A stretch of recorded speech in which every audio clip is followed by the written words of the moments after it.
ስትቆርጫት እንዳደማሻት ሁሉ ነው ያለው። እንዲሁ ልጆችሽም አንቺም በየወሩ ደም ይፍሰሳችሁ ነው ያላቸው።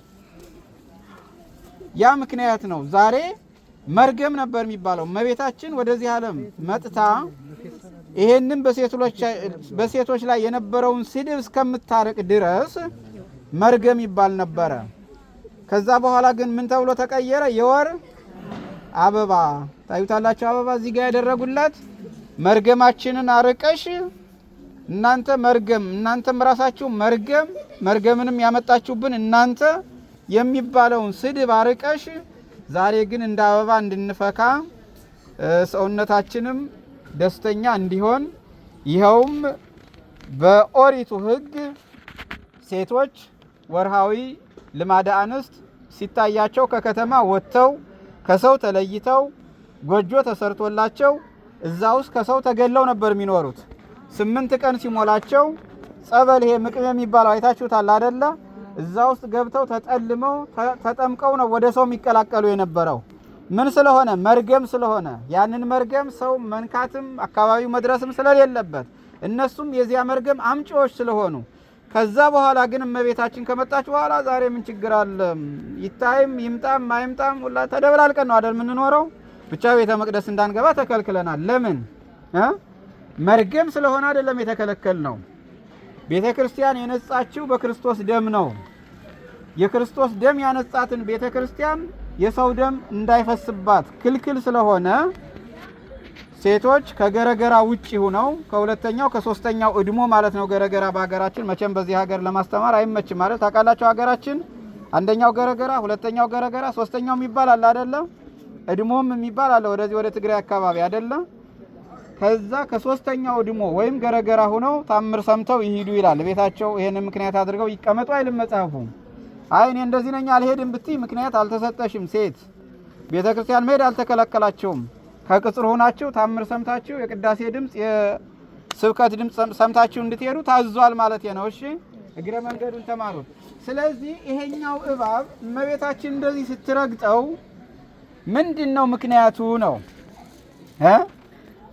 አንቺ ስላሳሳትሽ የሷ ልጆች ራስሽን ይቀጠቅጡሻል። አንቺም ሰኮናቸውን ምን ታደርጊያለሽ?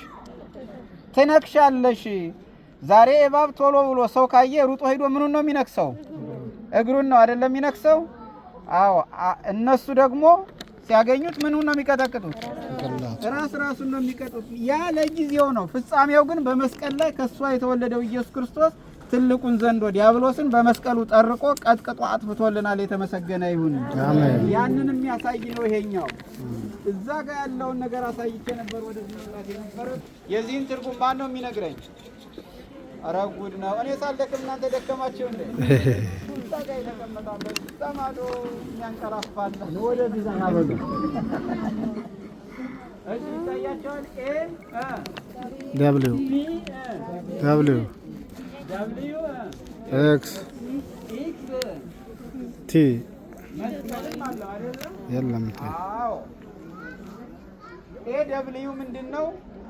አልፋ ኦሜጋ መጀመሪያውና መጨረሻው ማለት ነው። ይሄ እንጨቱ ይታያችኋል። አዳምና ሔዋን በለስን ቆርጠው የበሉበት እንጨት ይሄ ነው። አይታችሁታል። በዚህ እንጨት ሞትን፣ በዚህ እንጨት ተመልሰን ምን ሆንን? ዳንን። በዕፀ በለስ በእንጨት ምክንያት አዳምና ሔዋን ስተው ከገነት ወጡ።